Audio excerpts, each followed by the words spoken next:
pretty good. Guys, nawala ko yung cellphone ko eh. Wala po kasi. There are no variants for the following units: Baby Prune, Tango Karen, and Caveman SpongeBob. These are only attack types in the game. Guys, Single. This tower or unit will only attack a single enemy, and that's pretty much it. Attack a single enemy. The tower has a small AoE within the range that you can see when you click on it, and that is splash radius. Anything within that AoE is going to be getting hit. Line, a tower unit, this attack is going to be attacking within a line, and it's kind of like a shotgun shell effect, I'm pretty sure, where it kind of spreads out a bit and does less damage from further away, but don't quote me at that too much. I just know it's impact on a line. Here, you want to set any pierce unit target priority to last in order for it to actually do piercing, which it will be doing a bunch of damage through enemies while piercing the enemies.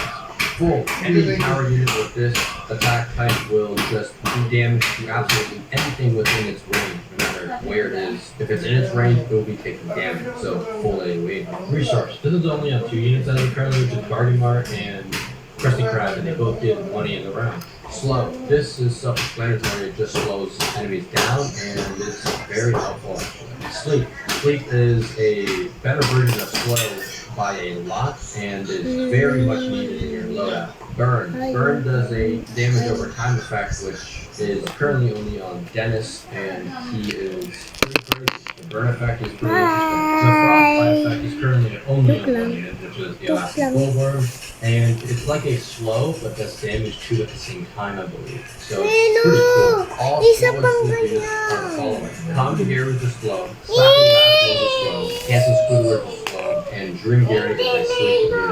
And Alaskan Bullworm is Frostbite, which is also a slow fight. Sidekick is technically better on all secret units rather than secret formula. However, it is 2 of the unit versus 1 really good version of the unit. So it's more about preference, but here are my preferences. I personally prefer Dream Gary to have Sidekick. I prefer Seabear with Sidekick, although extra tip, Seabear is currently the weakest secret in the entire game. I prefer Dennis with Sidekick also. I prefer Spongehenge with Secret Formula because I want him to be my main source of damage when I put him down. I also prefer Cyborg with Secret Formula because I want him to also be my main source of damage when I put him down, and I want him to kill things instantly. Basically, they're my carry units, so my other units are more of my supporting units on top of my carry units. Lastly, I prefer Secret Formula on Alaskan Bullworm 2 because it just really helps his cooldown and his range and stuff a lot more rather than 2 of him. Oh, I forgot about Halfround, but I like SF on him, but it's all up to preference at the end of the day.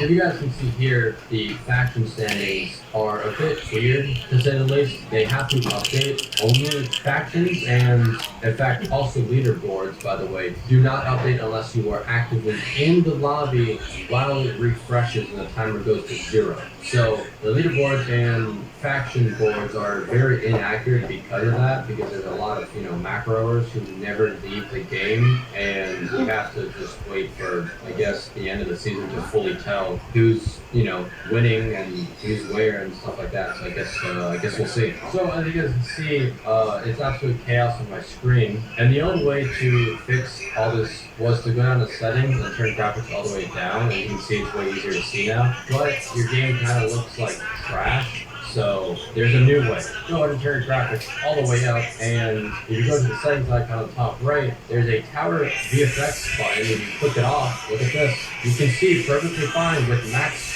graphics. Yeah, it is the best quality of life feature they've ever added to this game. So you guys might be wondering, oh, the challenges are completely random with how they refresh and stuff, but that's actually not true. They're completely in a fixed order. The order goes Snow Punch to Puff School to Dutch Ship to Patty Wall, and it just repeats in that order endlessly forever, as it according to others. Alright, let's be honest guys, this unit index is kind of garbage, and you guys can't actually properly see unit stats. You can't see them upgraded in game or their variants, and if you guys don't have an actual unit, well, you're even, more out of luck. However, me and a friend have been working on a sheet, a Google Sheet that you guys can access right now in the description. That'll pop up on the screen right now, and boom, look at it. In all its glory, it shows all the units, their stats, their attack, their DPS, their max DPS with secret formula, vortex, ground units, everything. Their DPS ranking, and we have our personal rankings on the side that say what is meta and what is not. This is extremely useful for you guys on learning about, hey, well, this unit is meta, so I should focus on it, or this unit is top, top dog water. Bye bye.